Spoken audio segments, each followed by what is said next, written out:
So, it's the end of yet another week, and here on this channel, that means one thing and one thing only. Every weekend, I post an episode of this series we do called Your Take Not Mine, where I turn to you, the viewers, to give me your hottest NBA takes of the week based on what's going on at the time, and I then choose my favorite submissions and discuss them in a video.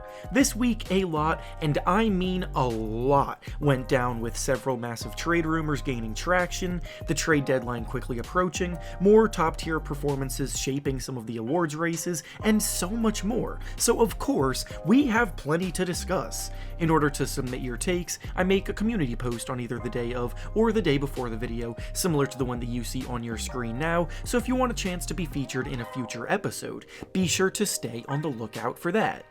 Before we start the video though, I want to thank PrizePicks for sponsoring this video. PrizePicks is the perfect service for all of us basketball fans here because when you're involved, it makes watching games every night so much more fun and engaging.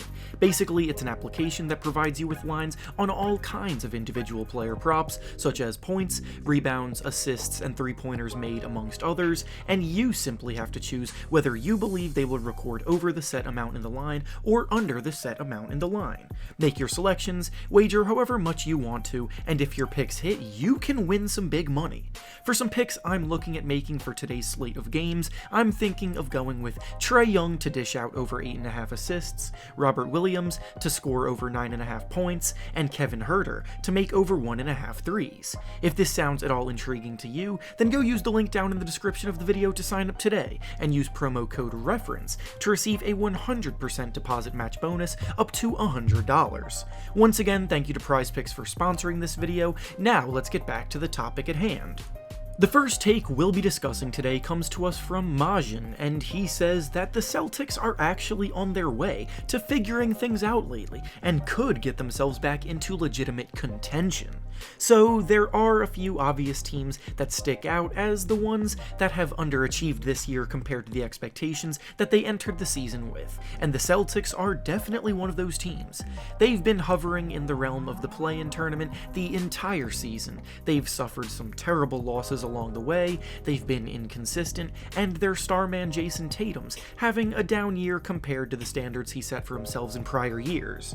They currently sit in 8th place in the East though, and after a poor start to the season, they've actually been progressively getting better lately, as the take at hand states. Since the start of the new year in 2022, the Celtics have the top-ranked defense in that span. Right now, they're on their biggest win streak of the year, and with how close every team is in the Eastern Conference standings, you can't really write them or any team off, with so many games left to be played.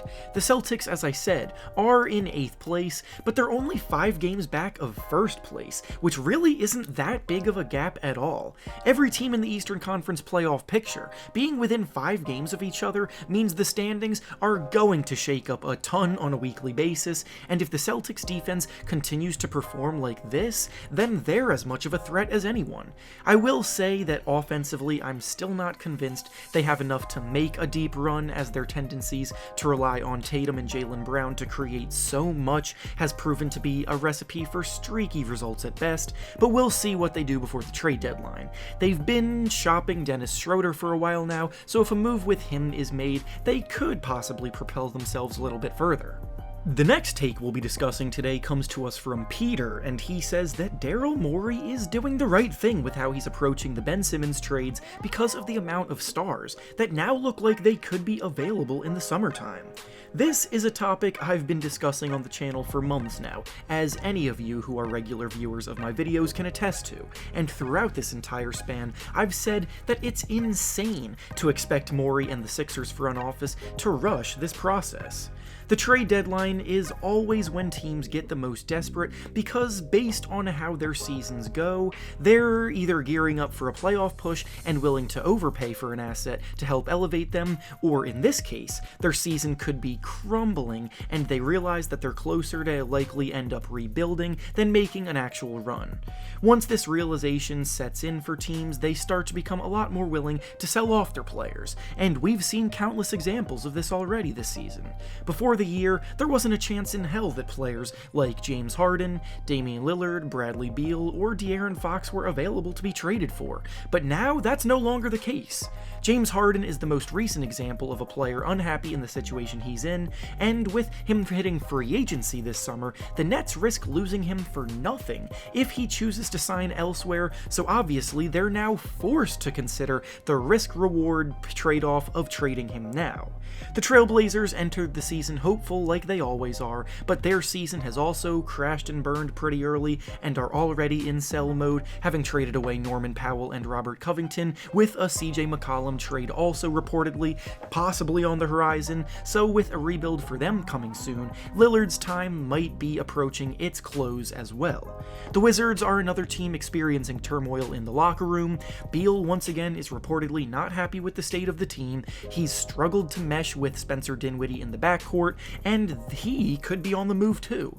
Hell, even the Sacramento Kings said in the offseason last summer that De'Aaron Fox and Tyrese Halliburton were untouchable, yet they are once again one of the worst teams in the West, and those two players have been in trade discussions for weeks now.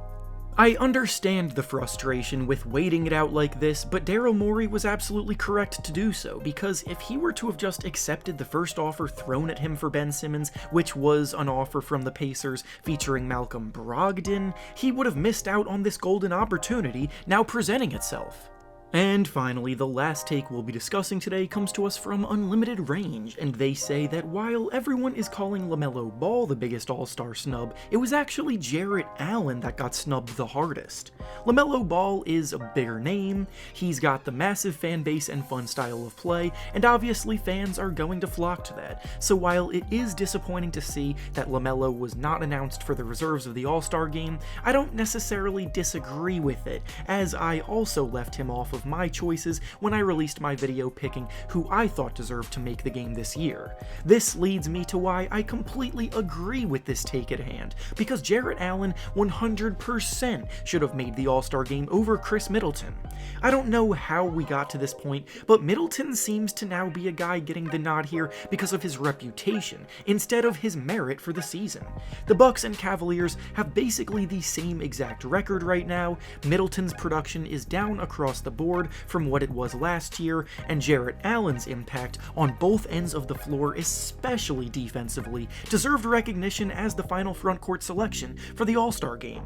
The Cavaliers are the third best defensive team in the NBA right now, thanks in large part to Allen's ability to protect the paint, along with the fact that he's been a rebound machine and he's averaging about 16 points per game. The Middleton selection genuinely shocked me, because he just hasn't been an all-star caliber player so far this year.